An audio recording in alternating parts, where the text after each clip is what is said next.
निवेदन करेंगे केंद्रीय गृह एवं सहकारिता मंत्री श्री अमित शाह जी से कि कृपया वो वेबसाइट का लॉन्च करें।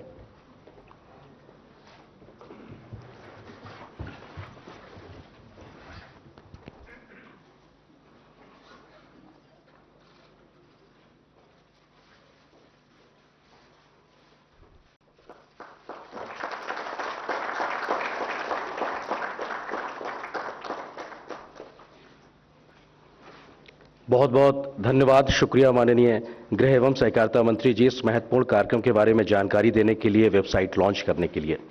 अब सेंगोल से जुड़ी तमाम जानकारियां आप मीडिया बंधुओं के साथ भी साझा की जाएंगी। आप मीडिया बंधुओं को उपलब्ध कराई जाएगी जानकारी में सेंगोल के बारे में प्रेस विज्ञप्ति, मीडिया डॉकेट, पृष्ठभूमि के बारे में जानकारी, अक्सर पूछे जाने वाले प्रश्न यानी FAQs। इसके अलावा सेंगोल के अधिनामों और स्वर्णकार श्री मुम्बीडी जी के प्रवास की जानकारी भी दिल्ली के बारे में वो आपको उपलब्ध कराई जाएगी। और आज की इस प्रेस वार्ता में माननीय गृह मंत्री जी द्वारा सेंगोल के बारे में शुरुआती जानकारी साझा करने के बाद अब आप मीडिया बंधुओं से कुछ सवालों को भी आमंत्रित किया जा रहा है। इस सिलसिले को आगे बढ़ाने के लिए अब मैं आमंत्रित करता हूं पत्र एवं सूचना कार्यालय के प्रधान महानिदेशक श्री राजेश मल्होत्रा जी को। एक सेकंड, पहले मेरा निवेदन है कि इसी प्रक्रिया के बारे में ही सवाल करिए। मैं नहीं चाहता कि कोई राजनीतिक बात आज के महत्वपूर्ण प्रसंग में आए। मैं आपको मिलता ही रहता हूं। 100 नंबर, 100 नंबर, इधर फ्रंट पे। हाँ, Amit ji, vanakkam.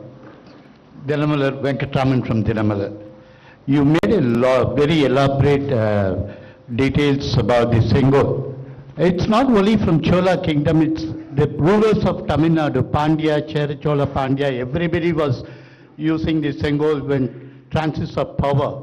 And also indicate how a king has to rule the country, which indicates to the people of the entire southern India. Now, the southern India people have shut the door for the BJP. चलिए मैं समझ गया, हो गया आपका सवाल। Next. और sir वो आपका कोई रिएक्शन नहीं है क्या सर? चलिए, मैंने कहा ना आज राजनीति की चर्चा नहीं करनी है भाई। आप इतना सुनकर भी इतने सन्नीय पत्रकार होकर करते हैं। सर, आपने जिस तरह से बताया कि 1947 में पंडित नेहरू देश के प्रथम प्रधानमंत्री ने पवित्र सेंगोल को सत्ता हस्तांतरण के प्रतीक के रूप में स्वीकार किया था।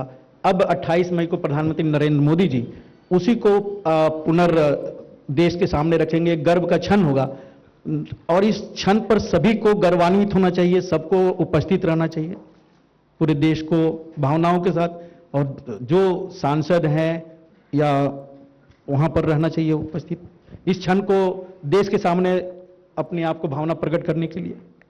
नहीं, हमने तो भारत सरकार ने सबको विनंती किया है कि आप उपस्थित रहिए। सब अपनी अपनी भावना के अनुसार करेंगे। 90। सर, ये वही सिंगोल है जो जवाहरलाल नेहरू जी ने लिया था या नया बना है? और अगर नया है तो पुराना वाला कहाँ है? यही सिंगोल है जो जवाहरलाल नेहरू जी को दिया गया था जी। 69।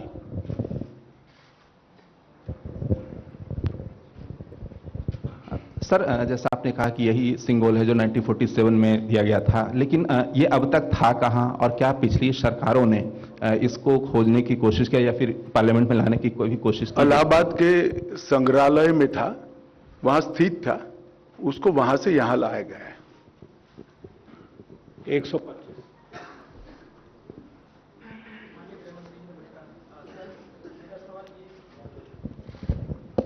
गृह मंत्री जी नमस्कार। मेरा सवाल यह है सर, जो पूरी प्रक्रिया दिखाई गई, जो वीडियो भी दिखाया गया, इसमें पूरी जानकारी मिली है कि कैसे ये इसका ऐतिहासिक महत्व है और कैसे इसको प्राप्त किया गया। तमिलनाडु के लोग आए, उन्होंने ये दिया, सत्ता हस्तांतरण हुआ।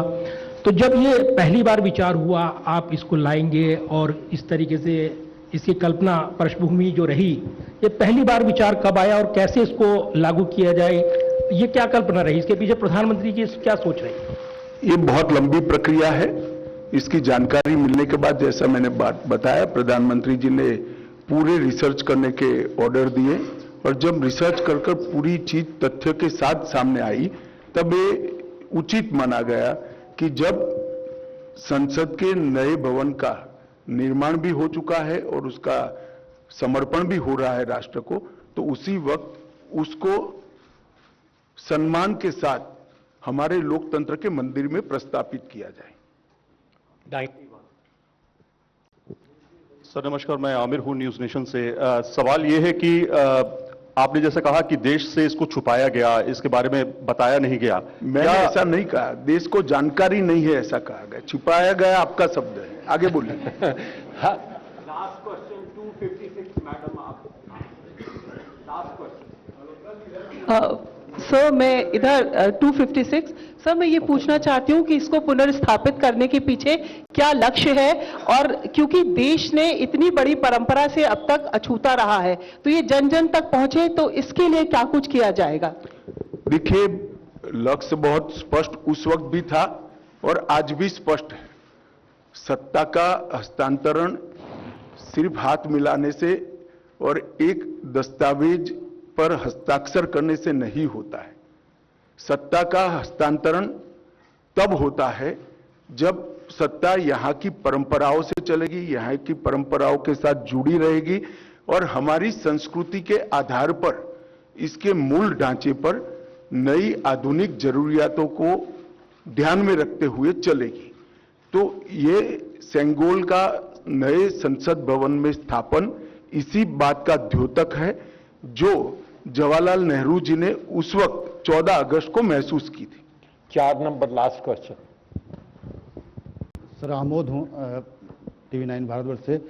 एक जो संगोल के हस्तांतरण की प्रक्रिया थी और इसको ले जाकर म्यूजियम में रख दिया गया था, अब इसको पुनर्स्थापित करने की कोशिश जो की जा रही है, लेकिन इसको पुनर्स्थापित करने से क्या आपको लगता है कि जो इसको एक नया लोगों को जानने का मौका मिलेगा संगोल के बारे में, और जो अभी आज के डेट में राजनीति की जा रही है संसद भवन को लेकर, उसको थोड़ा कम बल मिलेगा इससे?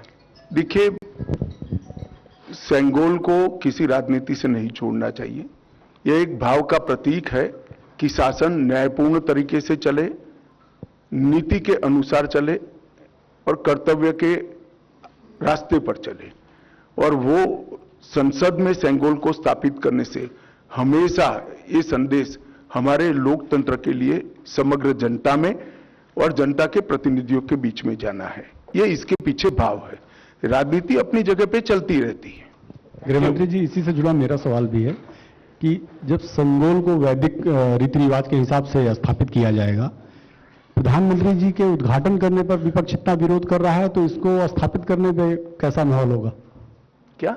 प्रधानमंत्री नरेंद्र मोदी जी के उद्घाटन करने को लेकर जब विपक्ष बायकॉट कर रहा है इस कार्यक्रम का, तो जब आप इसे वैदिक रीति रिवाज के हिसाब से स्थापित करेंगे तब कैसा हाल होगा? नहीं, इसमें मैंने पहले ही किया कि राजनीति को इसके साथ मत जोड़िए। एक बड़ी भावात्मक प्रक्रिया हमारी पुरानी परंपराओं से नए भारत को जोड़ने की, इसको इतने ही सीमित अर्थ में देखना चाहिए।